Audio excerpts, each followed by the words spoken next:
27 листопада, вівторок, 19 на годинниках. Час новин на АТР. В ефірі «Заман. Підсумки». Я, Тарас Кобзар, вітаю вас. Дивіться сьогодні у випуску. Морське судилище. Окупанти похабцем взялися судити захоплених українських моряків. Закидають незаконний перетин державного кордону Росії. В 10 областях України діє воєнний стан. Які обмеження передбачаються для громадян? Детально про всі положення першого в історії незалежної країни воєнного стану. Священний синод в Стамбулі розпочався. За 3 дні матимемо текст Томосу для України та дату проведення об'єднавчого собору. Найстарший академік, перший в історії герой України, 400 винаходів. Президент Національної академії наук Борис Патон відзначає 100-річний ювілей.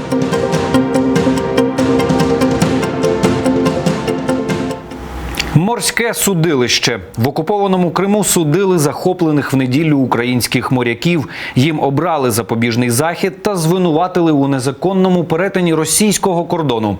Станом на цю годину відомо вже, що 12 членів екіпажів Яни Капу та Нікополя загратували на 2 місяці. Про перебіг судового засідання дивіться далі. З самого ранку під Київським судом Сімферополя збираються люди. Вони прийшли підтримати українських моряків. Переважно це кримські татари. Усіх їх окупаційні силовики перевіряють, питають про документи. Такого інформаційного приводу не пропускають також знімальні групи окупаційних ЗМІ. Серед них чи не найяскравіші пропагандистські рупори Кремля – Russia Today, НТВ та Росія-24. Вот такі пропагандисти, як ви розказуєте. На засідання сьогодні привезли лише 12 українських моряків. Захищати українців беруться відомі кримські адвокати – Едем Семедляєв, Еміль Курбедінов та правозахисниця Лілія Гемеджі. Мне стало известно, что до сих пор нету материалов дела по морякам. Все адвокаты готовы приступить к работе. Со многими родственники на данный момент заключают соглашение. И я думаю, нам удастся обеспечить защиту украинских моряков в полной мере. Эмиль Курбединов и Эдем Семедляев уже представляли ранее задержанных моряков, один из которых проходит обвиняемым, а 3 в качестве свидетелей удерживались на территории гарнизона. Эти моряки впоследствии были обменены, и этот успешный опыт, я думаю, поможет нашим адвокатам в дальнейшей защите моряков. Після майже 6-годинного очікування судове засідання таки розпочинається. Втім, до будівлі суду вдалося потрапити не всім. Зала просто не змогла вмістити всіх бажаючих. 25 ноября 18 року А це кадри допиту українських військових моряків. Напередодні ввечері їх виклали в інтернет росіяни. На цьому відео Андрій Драч, котрого раніше російське ФСБ назвало агентом СБУ, а також капітан 3-го рангу Володимир Лісовий та матрос катеру «Нікополь» Сергій Цибізов. Всі моряки заявляють, що незаконно перетнули російський кордон. На кадрах видно, що так звані зізнання українські моряки читають. Не виключено, що їх просто примусили це зробити. После пересечения государственной границы Российской Федерации визуально наблюдал корабли пограничной службы ФСБ Российской Федерации. Я запросы по установке по УКВ радиостанции игнорировал сознательно. На момент перехода на борту находилось стрелковое оружие, а также пулеметы ДШК с боекомплектами. Осознавал, что действия группировки кораблей военно-морских сил Украины в Керченском проливе носят провокационный характер. Я, как должностное лицо, выполнял приказ и планировал осуществить переброску группировки кораблей. Не виключено, що кільком українцям окупанти можуть висунути ще кілька обвинувачень. Адже на борту захоплених українських кораблів були і контррозвідники СБУ. Це підтвердив голова СБУ Василь Грицак. Йдеться на сайті СБУ. Офіцери української спецслужби виконували службові завдання з контррозвідувального забезпечення підрозділу ВМС України, як це передбачено статтею 12 Закону України про Службу безпеки України. За підтвердженою оперативною інформацією СБУ, один із російських штурмовиків використав проти українських катерів 2 бойові некеровані ракети, внаслідок чого один із офіцерів СБУ отримав важке поранення. Захоплених моряків окупанти розділили на 3 групи. 12 морякам обрали запобіжний захід сьогодні, арешт до 25 січня. Справи решти моряків окупанти розглядатимуть завтра. Вікторія Аблязова, Заман, АТР. Пірати 21-го сторіччя. Саме так оцінює дії росіян щодо українських моряків на Азові колишній перший заступник секретаря РНБО Степан Гавриш. За його словами, радіоперехвати свідчать про те, що українські моряки знаходилися за межами 12-мильної зони. І це не мало суперечити інтересам РФ. Також це свідчить, що Росія проігнорувала норми міжнародного права та конвенцію, що надає можливість вільного проходу суднам іншої країни.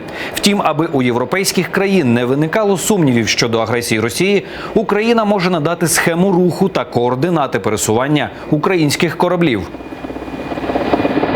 Українські військовополонені сьогодні звинувачуються у незаконному перетині кордону з обтяжуючими обставинами, хоча вони не чинили опір. Командир, який відповідав на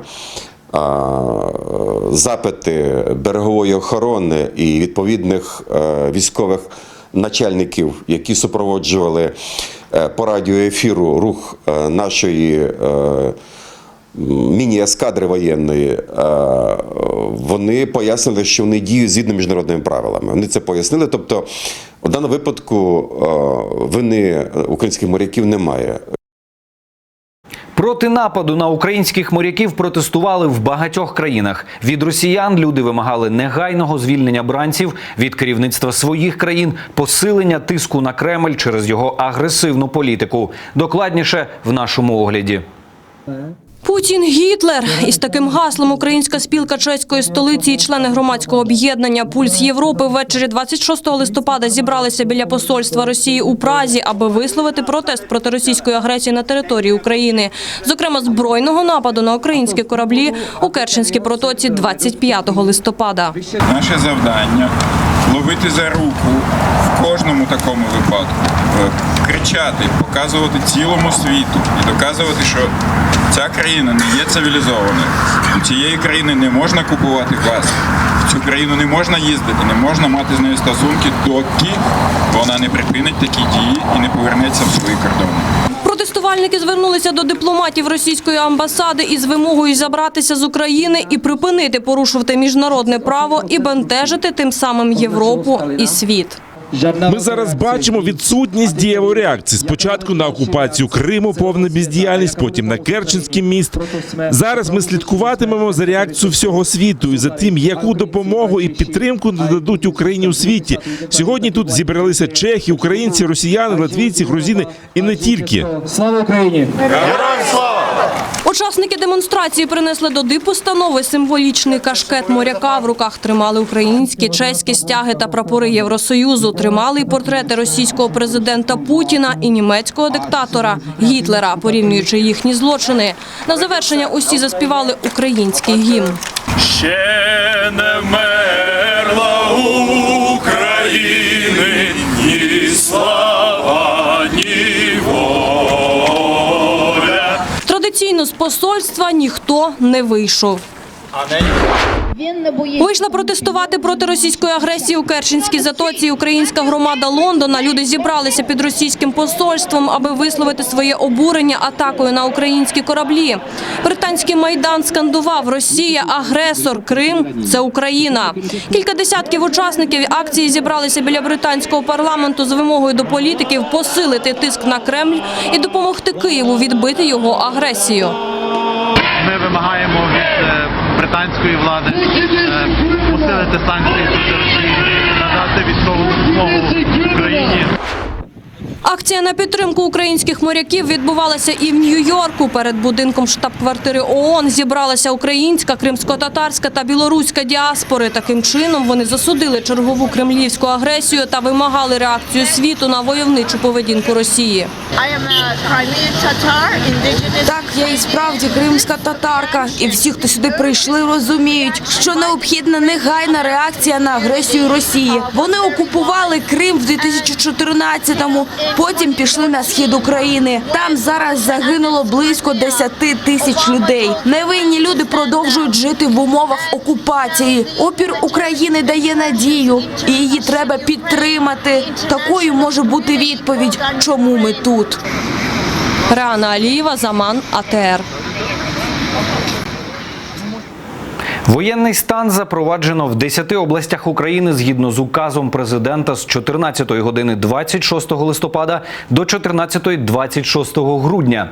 Це області, що межують з РФ, Придністровською, Молдовською республікою та виходять в акваторію Чорного та Азовського морів.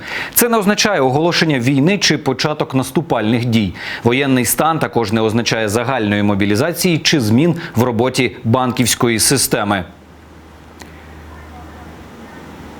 Росіяни, сидіть вдома.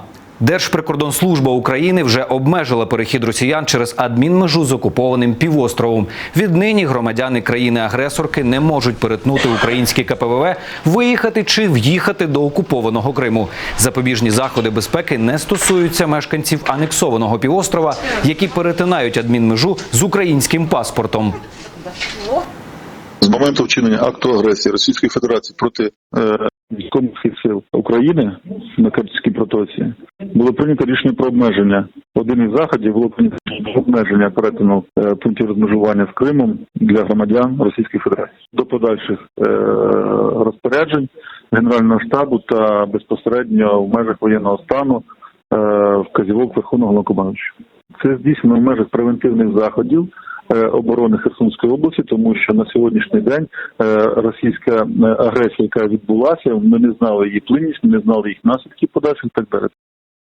І через воєнний стан на надзвичайний режим роботи переходить Укрзалізниця. За словами міністра інфраструктури Володимира Омеляна, потяги призначатимуть з оглядом на потреби армії і за рішенням військового командування.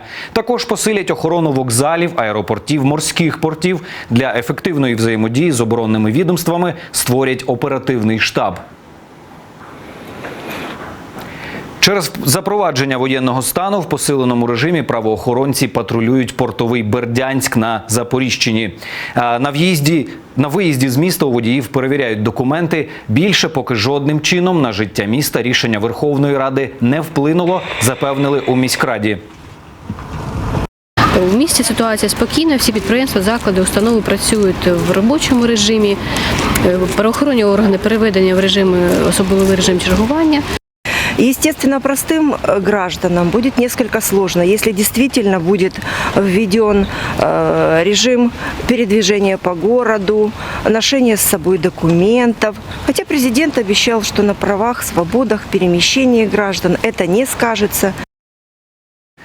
Тож детальніше про особливості та положення воєнного стану прямо зараз розкаже Олена Стецюк. Дивіться далі. 10 областей, де запроваджено воєнний стан, в очікуванні. Що далі? Керівництво держави пояснило, воєнний стан не означає зміну життя людей. Відділення банків, офіси та банкомати працюватимуть у звичному режимі. Під призов потрапляють лише резервісти, поки що першої хвилі, і то не зараз. Та президент Петро Порошенко наголосив, воєнний стан застосують лише у разі наземної російської військової агресії. Якщо, дай Боже, спільними зусиллями нам вдасться уникнути цього сценарію, я наголошую, як президент і як Верховний Головнокомандувач Збройних сил України. Не буде обмеження прав, не буде обмеження свобод. Це в умовах, а в указ я попросив дати право президенту. Як тільки російський солдат перетне кордон, я не буду втрачати жодної секунди для того, щоб забезпечити захист української землі. Та в законі, ухваленому депутатами напередодні, залишилися норми щодо можливого обмеження прав і свобод українців. Будуть діяти окремі правила відчуження майна громадян. Зокрема, якщо в будинку треба розмістити військових, це можуть зробити без згоди власника. Або, наприклад, використовувати приватні з автосалонів чи автобаз машини для перевезення вантажів чи особового складу. І обмежуються права людей на зібрання, на свою думку, на свободу слова. Також правоохоронці отримують можливість вільнішого доступу до наших помешкань, до бізнесу, обминаючи ухвали судів. Військовий експерт Дмитро Снігірьов каже, громадянам тих 10 областей варто чекати тих обмежень, які прописані в указі президента. Щодо запровадження воєнного стану, по суті, гарантією обіцянки президента не позбавляти прав українців є лише світова спільнота.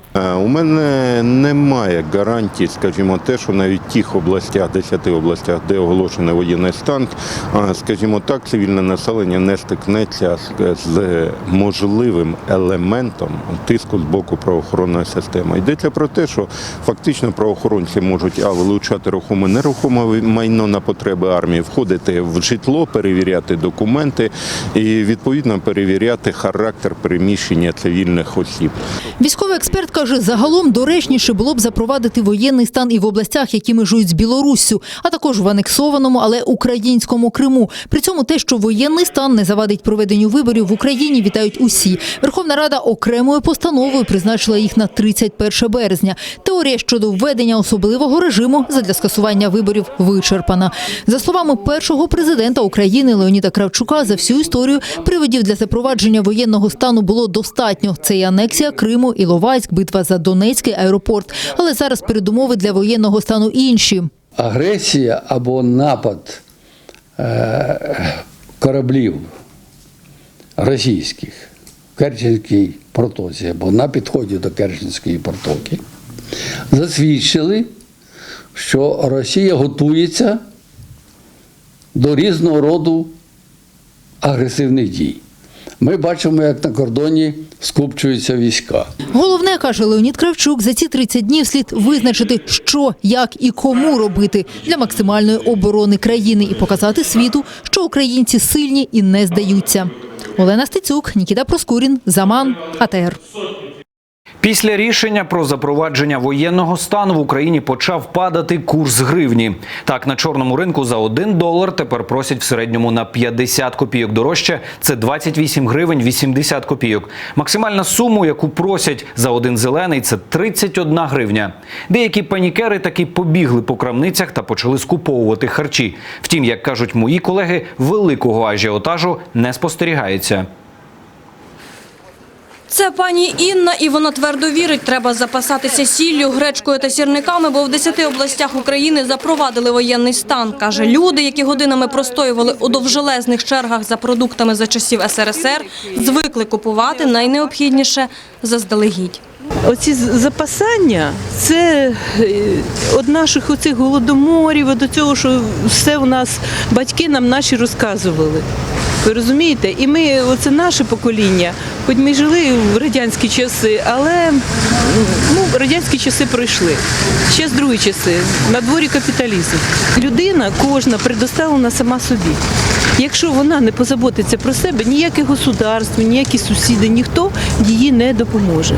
Це один зі столичних супермаркетів. Тут не видно ані порожніх полиць у відділі круп, ані бійок за останній кілограм цукру. На паніці українців наживаються нині лише валютні спекулянти, скаржаться кияни. Военное положение же не во всей Украине. Запасы у нас, думаю, достаточные. Это паника сейчас. Судя по тому, по продажу доллара есть паника. Продажа 31. Если еще 2 дня назад было 27,95. Валютні міняйли спробували роздмухати панічні настрої, щоб заробити. Чорний ринок почав розганяти курс, та не вийшло. Валюта в обмінниках є. Шоку від курсу 29 гривень нема, бо такий показник заклали у бюджеті торік. Пам'ятаємо, що в бюджеті був закладений середній курс ледь не 29 гривень за долар. Не бачимо ознак ажіотажу, тому що вчора гривня знецінилась десь приблизно на 10 копійок. Сьогодні, можливо, буде знецінення 20-25 копійок. Але, знову ж таки, це все в рамках пристойності, це в межах очікування щодо кінця року. Курс після кількох днів невизначеності має заспокоїтись, і на кінець року експерти поки очікують в середньому 29,5 гривень за долар. Тим паче, що на підході транш МВФ – $1,5 мільярди очікується до 20 грудня. У них немає ніякої прямої заборони на фінансування країн, де введено воєнний стан. Якщо населення збереже спокій, не скуповуватиме долар, допомагаючи спекулянтам завищувати курс, то не буде і відчутного підвищення цін. Здорожчати можуть лише ті товари, де велика валютна складова. Переживаний каких-то там особенных не должно быть. И максимум, с которым может столкнуться население, это с увеличением цены, притом таким вот инфляционным всплеском, одноразовым по некоторым группам товаров. До рішення президента і Верховної Ради на 30 днів запровадити воєнний стан українці поставилися без паніки і з розумінням, тож цінових потрясінь не очікують. Тетяна Сулів, Вікторія Бойко, Іслам Пінка, Заман, АТР. За останні 200 років воєнний режим запроваджували більш як 80 держав. Десь він тривав роками, а десь не протримався й кілька днів. Утім, щоразу так чи інакше країни обмежували права громадян. А у деяких з них воєнний стан запроваджували саме через агресію Росії. Докладніше розкажемо в нашому огляді. Воєнний стан на 46 днів у Канаді запровадили після викрадення і вбивства віце-прем'єра П'єра Лапорта. Зробили це бойовики фронту звільнення Квебека. На 1,5 місяці Україні заборонили діяльність усіх опозиційних політичних організацій. Людям не дозволяли виходити на мітинги, а силовики отримали право затримувати і обшукувати людей будь-де й будь-коли, навіть не висуваючи звинувачень і не отримуючи дозволу на проведення слідчих дій. Польща 13 грудня 1981-го о 22:30 за місцевим часом по всій країні зникає телефонний зв'язок. За 1,5 години на вулиці польських міст виходять армійські частини і підрозділи міліції. Наступні 586 днів держава житиме в умовах воєнного стану. Людям заборонять переїжджати. Їхні особисті листи читатимуть органи цензури. Виходити на мітинги дорівнює злочину. Так хотіли придушити масові протести, організовані першою незалежною профспілкою «Солідарність». У перші ж дні заарештували 3000 її активістів. 115 опозиціонерів за час воєнного стану було вбито. Грузія, серпень 2008-го. Російська армія захоплює грузинські міста. На вулицях танків і військової техніки більше, ніж цивільних машин. У відповідь на російську агресію тодішній президент Грузії Міхеїл Саакашвілі запроваджує воєнний стан. Україні оголошують загальну мобілізацію, чоловіків забирають до війська. Всі урядові організації переходять на цілодобовий режим роботи. Для населення діє комендантська година. Попри те, що активна фаза російсько-грузинської війни поступово вщухає, в такому режимі Грузія живе приблизно місяць. Що таке воєнний стан, Туреччина дізнається влітку 2016-го. Липневої ночі військові влаштовують спробу державного перевороту. Вони виводять на вулиці військову техніку і оголошують про запровадження воєнного стану, а разом з ним і комендантської години. Щоправда, втілити в життя свої плани їм не вдається, спробу путчу придушують, а замість воєнного в Туреччині запроваджують надзвичайний стан, який діяв аж до липня 2018-го. Це відкриває можливість, зокрема, контролювати ЗМІ, а ще арештовувати людей і тримати їх місяцями у в'язниці, не висуваючи звинувачень. Загалом за 2 роки за підозрою в причетності до заколоту затримали 100 тисяч людей, як військових, так і журналістів, учених, держслужбовців тощо. Уже 1,5 року, як живе в умовах воєнного стану філіппінський острів Мінданао. Коли у 2017-му бойовики штурмували місто Мараві, влада країни дозволила військовим затримувати без ордеру на арешт всіх, хто видасться їм підозрілим, і тримати за ґратами доти, доки це буде потрібно. Патрулювати вулиці теж вийшли армійці. Повстання екстремістів вдалося придушити, однак воєнний стан так і не скасували. Анна Макаренко, Заман, АТР.